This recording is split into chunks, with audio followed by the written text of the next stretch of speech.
Bismillahirrahmanirrahim. Assalamualaikum warahmatullahi wabarakatuh.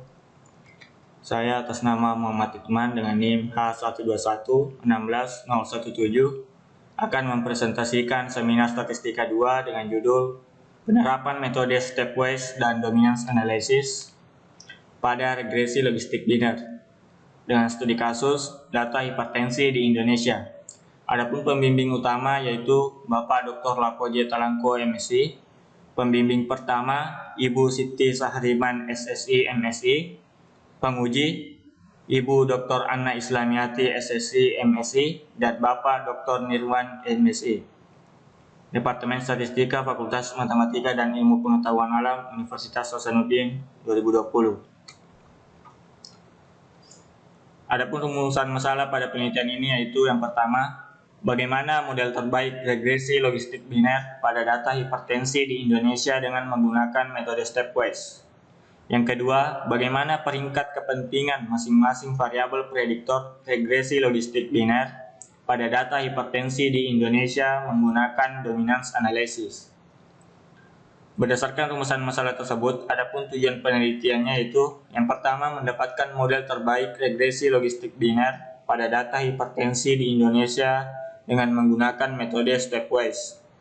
Yang kedua, mendapatkan peringkat kepentingan masing-masing variabel prediktor regresi logistik biner pada data hipertensi di Indonesia menggunakan dominance analysis.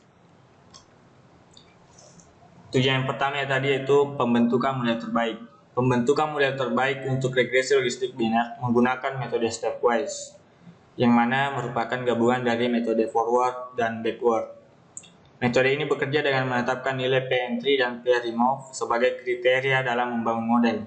Jadi P-entry dalam penelitian ini yaitu 0,15, sedangkan P-remove ini adalah 0,20. P-entry ini adalah syarat masuknya variabel prediktor ke dalam model, sedangkan P-remove ini adalah syarat dikeluarkannya suatu variabel prediktor dari model. Nah, yang pertama tahap 0 yaitu forward. Pada tahap ini kita akan menyeleksi setiap variabel yang dimasukkan satu persatu ke model, kemudian akan dihitung nilai p-value-nya. Yang pertama itu ketika variabel X1 dimasukkan ke dalam model, didapatkan p-value 5,4141 dikali 10 pangkat minus 57. Sampai dengan variabel prediktor X9 yang dimasukkan ke dalam model, dihasilkan nilai p-value 1,91 dikali 10 pangkat minus 5. Nah, tabel 4.3 ini menunjukkan bahwa model dengan variabel prediktor X2 memiliki p-value terkecil. Model dengan variabel prediktor X2 memiliki p-value sama dengan 1,94 dikali 10 pangkat minus 176, yang lebih kecil dari nilai P-entry sama dengan 0,15, sehingga variabel prediktor X2 memenuhi syarat untuk dimasukkan ke dalam model tahap selanjutnya. Jadi pada tahap ini didapatkan variabel X2 yang akan dimasukkan ke dalam model tahap selanjutnya. Nah, tahap 1 yaitu tahap forward. Karena tadi sudah ada X2 dalam model, maka variabel lain dimasukkan kembali satu persatu, kemudian dihitung nilai p-value-nya. Yang pertama adalah ketika variabel X2 dan X1 dimasukkan ke dalam model, didapatkan nilai p-value 3,35 dikali 10 pangkat minus 38, sampai dengan ketika variabel X2 dan X9 dimasukkan ke dalam model, didapatkan nilai p-value 3,7 dikali 10 pangkat minus 4. Nah, tabel tersebut menunjukkan bahwa model dengan variabel prediktor X2 dan X1 memiliki p-value terkecil, dan nilai p-value-nya itu 3,35 dikali 10 pangkat minus 38 lebih kecil dari nilai P-entry, sehingga variabel prediktor X1 ini memenuhi syarat untuk dimasukkan ke dalam model tahap selanjutnya. Jadi pada tahap selanjutnya itu sudah didapatkan dua variabel yaitu X2 dan X1. Nah, di tahap 2 ini kita mulai dengan backward elimination karena tadi sudah terdapat dua variabel prediktor yang dimasukkan ke dalam model. Nah, yang pertama itu model pada tahap 2 yang mana variabel X1 itu dihilangkan dari model, kemudian didapatkan nilai p-value 3,35 dikali 10 pangkat minus 38. Kemudian yang kedua, model pada tahap 2 dengan X2 dikeluarkan dari model, didapatkan nilai p-value 1,04 dikali 10 pangkat minus 157. Tabel tersebut menunjukkan bahwa pada model tahap 2 ini, ketika variabel prediktor X1 dihilangkan pada model, memiliki nilai p-value terbesar.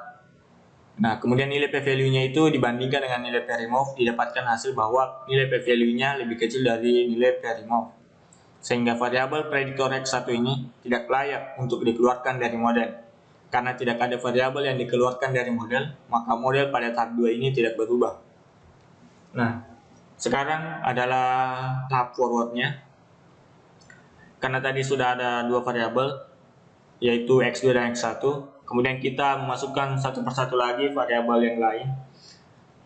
Model pertama itu ketika variabel prediktor X2, X1, dan X3 dimasukkan ke dalam model, nilai p-value yang didapatkan adalah 6,13 dikali 10 pangkat minus 8, sampai dengan ketika variabel X2, X1, dan X9 dimasukkan ke dalam model, didapatkan nilai p-value 5,29 dikali 10 pangkat minus 4. Tabel tersebut menunjukkan bahwa ketika variabel prediktor X2, X1, dan X5 dimasukkan ke dalam model, memiliki nilai p-value terkecil dibandingkan dengan model lain. Nilai p-value-nya ini pun lebih kecil dari nilai p-entry, sehingga variabel prediktor X5 ini memenuhi syarat untuk dimasukkan ke dalam model tahap selanjutnya. Jadi sudah ada 3 variabel prediktor, yaitu X2, X1, dan X5.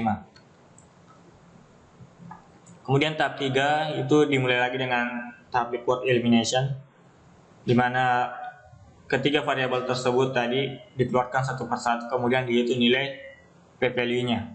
Yang pertama adalah model pada tahap 3, yang mana tanpa variabel prediktor X1.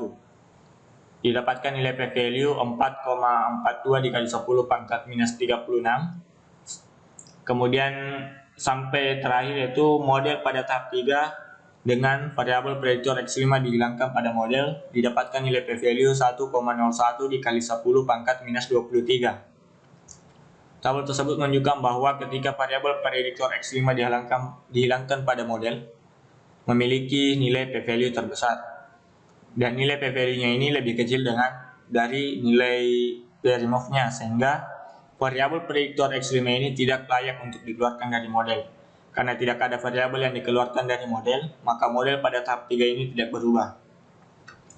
Nah, selanjutnya pada tahap forwardnya, yaitu yang pertama adalah ketika variabel prediktor X2, X1, X5, dan X3 dimasukkan ke dalam model, didapatkan nilai p-value 3,17 dikali 10 pangkat minus 11, sampai dengan variabel prediktor X2, X1, X5, dan X9 dimasukkan ke dalam model, didapatkan nilai p-value 1,05 dikali 10 pangkat minus 3.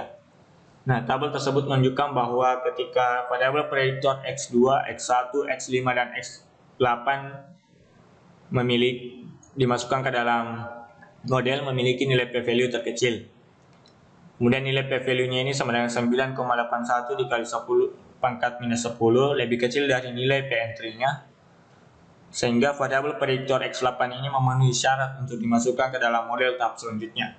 Jadi sudah ada 4 variabel prediktor, yaitu X2, X1, X5, dan X8.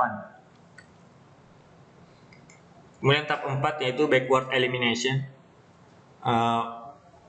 Keempat variabel tersebut tadi kita coba keluarkan satu persatu dari model, kemudian dapatkan hasil sebagai berikut. Ketika model tahap 4, yang mana X1, variabel X1-nya itu dihilangkan pada model, didapatkan nilai p-value 3,09 dikali 10 pangkat minus 34, sampai dengan ketika variabel X8 dihilangkan pada model, didapatkan nilai p-value 9,81 kali 10 pangkat minus 10. Nah, tabel tersebut menunjukkan bahwa model tahap 4 dengan variabel prediktor X8 dihilangkan pada model memiliki nilai p-value terbesar. Dan nilai p-value tersebut lebih kecil dari nilai p-remove, sehingga dapat dikatakan bahwa variabel prediktor X8 ini tidak layak untuk dikeluarkan dari model. Karena tidak ada variabel yang dikeluarkan dari model, maka model pada tahap 4 ini tidak berubah. Selanjutnya pada forwardnya, yang pertama itu ketika variabel prediktor X2, X1, X5, X8, dan X3 dimasukkan ke dalam model, didapatkan nilai p-value 5 kali 10 dikali 10 pangkat minus 7 sampai dengan ketika variabel prediktor X2, X1, X5, X8, dan X9 dimasukkan ke dalam model, didapatkan nilai p-value 1,26 dikali 10 pangkat minus 2. Nah, tabel tersebut menunjukkan bahwa model dengan variabel prediktor X2, X1, X5, X8, dan X3 memiliki p-value terkecil dan lebih kecil dari nilai Pn3. Sehingga variabel prediktor X3 ini memenuhi syarat untuk dimasukkan ke dalam model tahap selanjutnya. Jadi sudah ada 5 variabel prediktor yang memenuhi syarat untuk dimasukkan ke dalam model tahap selanjutnya, yaitu X2, X1, X5, X8, dan X3. Selanjutnya tahap 5, backward elimination. Nah, kelima variabel prediktor tersebut tadi dihilangkan satu persatu dari model, kemudian didapatkan hasil sebagai berikut. Ketika model tahap 5, yang mana variabel prediktor X1-nya dihilangkan pada model, didapatkan nilai p-value yaitu 7,66 dikali 10 pangkat minus 3 minus 30. Kalau sampai dengan ketika model tahap 5 ini, yang mana variabel prediktor X8-nya itu dihilangkan pada model, didapatkan nilai p-value 2,34 dikali 10 pangkat minus 7. Tabel tersebut menunjukkan bahwa model tahap 2 dengan variabel prediktor X3 dihilangkan pada model memiliki p-value terbesar, yaitu 4,53 dikali 10 pangkat minus 5 yang lebih kecil dari nilai p-remove-nya. Sehingga variabel prediktor X3 tidak layak untuk dikeluarkan dari model. Karena tidak ada variabel yang dikeluarkan dari model, maka model pada tahap 5 tidak berubah. Kemudian tahap forwardnya, yang pertama yaitu ketika variabel prediktor X2, X1, X5, X8, X3, dan X4 dimasukkan ke dalam model, didapatkan nilai p-value 0,24 sampai dengan ketika variabel prediktor X2, X1, X5, X8, X3, dan X9 dimasukkan ke dalam model, didapatkan nilai p-value 0,01. Tabel 4.12 ini menunjukkan bahwa model dengan variabel prediktor X2, X1, X5, X8, X3, dan X9 memiliki nilai p-value terkecil. Model dengan variabel prediktor ini memiliki p-value sama dengan 0,01 yang lebih kecil dari nilai Pn3. Sehingga variabel prediktor X9 memenuhi syarat untuk dimasukkan ke dalam model tahap selanjutnya. Kemudian model pada tahap 6 itu dimulai dengan backward elimination. Nah, yang pertama, model tahap 6 tanpa variabel prediktor X1 didapatkan nilai p-value 7,01 dikali 10 pangkat minus 33. Sampai dengan model tahap 6 tanpa variabel prediktor X9 didapatkan nilai p-value 1,29 dikali 10 pangkat minus 2. Pada tahap ini, model pada tahap 6 dengan variabel prediktor X9 dihilangkan pada model memiliki nilai p-value terbesar. Dengan model tersebut memiliki nilai p-value sama dengan 1,29 dikali 10 pangkat minus 2 lebih kecil dari nilai p-remove. Sehingga variabel prediktor X9 tidak layak untuk dikeluarkan dari model. Karena tidak ada variabel yang dikeluarkan dari model, maka model pada tahap 6 tidak berubah. Nah, kemudian pada forwardnya, ketika variabel prediktor X2, X1, X5, X8, X3, X9, dan X4 dimasukkan ke dalam model, didapatkan nilai p-value 0,24 sampai dengan model dengan variabel prediktor X2, X1, X5, X8, X3, X9, dan X7 memiliki nilai p-value 0,49. Pada tabel ini menunjukkan bahwa model dengan variabel prediktor X2, X1, X5, X8, X3, X9, dan X4 memiliki nilai p-value terkecil. Nilai p-value-nya yaitu 1,35 yang lebih besar dari nilai Pn3 yaitu 0,15. Sehingga variabel prediktor X4 ini tidak layak untuk dimasukkan ke dalam model pada tahap selanjutnya. Jadi pada tahap ini sudah tidak ada lagi variabel prediktor lain yang memenuhi syarat untuk dimasukkan ke dalam model. Karena tidak ada lagi variabel prediktor yang memungkinkan untuk dimasukkan ke dalam model, maka proses pembentukan model terbaik dilanjutkan ke tahap akhir. Nah, pada tahap terakhir ini dilakukan ketika nilai Pn3 dan p-remove tadi yang dimasukkan pada tahap awal itu dinilai kurang ketat, karena tadi pada tahap awal itu nilai P-entry dan P-remove-nya itu 0,15 dan 0,20. Nah, di sini dihasilkan nilai P baru yaitu namanya P-new yaitu 0,05 yang lebih ketat dari nilai P-entry dan nilai P-remove. Nah, pada tahap 0 dihasilkan nilai P-value 9,24 dikali 10 pangkat minus 243. Karena P-value-nya itu lebih kecil dari nilai P-new, maka dilanjutkan ke tahap 1. Begitupun tahap 1 masih nilai P-value-nya itu masih lebih kecil dari P-new, maka dilanjutkan ke tahap 2. Sampai pada tahap 5 dihasilkan nilai P-value yang masih lebih kecil dari nilai P-new, maka dapat disimpulkan bahwa model terbaik yang didapatkan adalah model pada tahap 6, yaitu model dengan variabel prediktor X2, X1, X5, X8, X3, dan X9. Nah, kemudian dilakukan pendungan parameter. Model terbaik yang didapatkan pada tahap 6 yaitu model dengan variabel prediktor masalah jantung, kolesterol tinggi, penyakit ginjal, penglihatan tidak sempurna, sesak nafas, dan mual atau muntah. Kemudian dilakukan evaluasi pada model terbaik dengan menggunakan tabel klasifikasi seperti pada tabel 4.17. Nah, pada tabel tersebut diperoleh persentase ketepatan keseluruhan model dalam klasifikasikan observasi adalah 88%.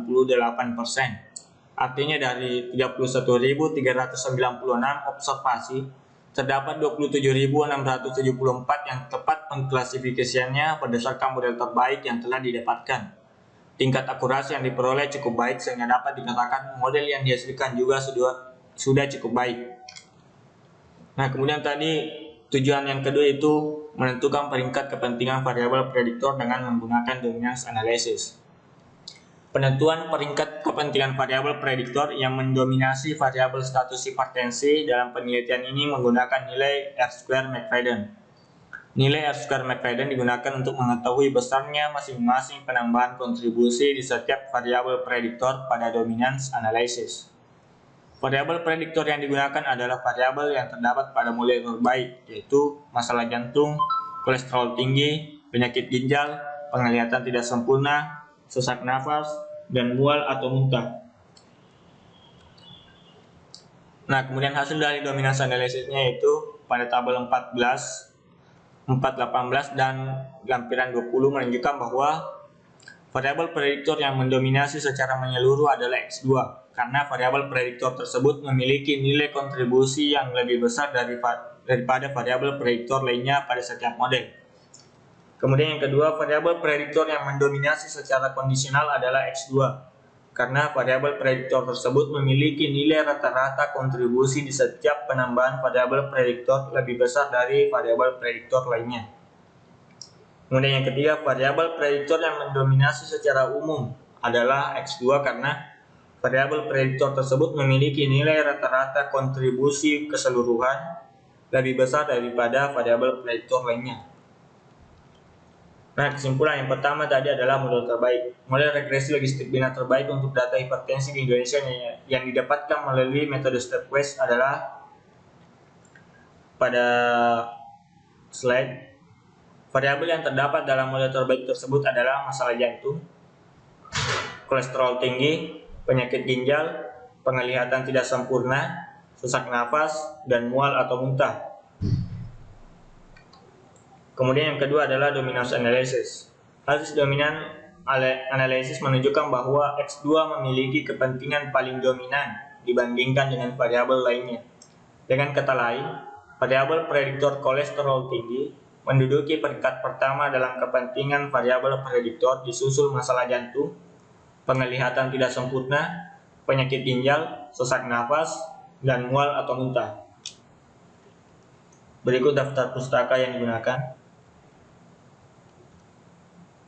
Sekian dan terima kasih. Assalamualaikum warahmatullahi wabarakatuh.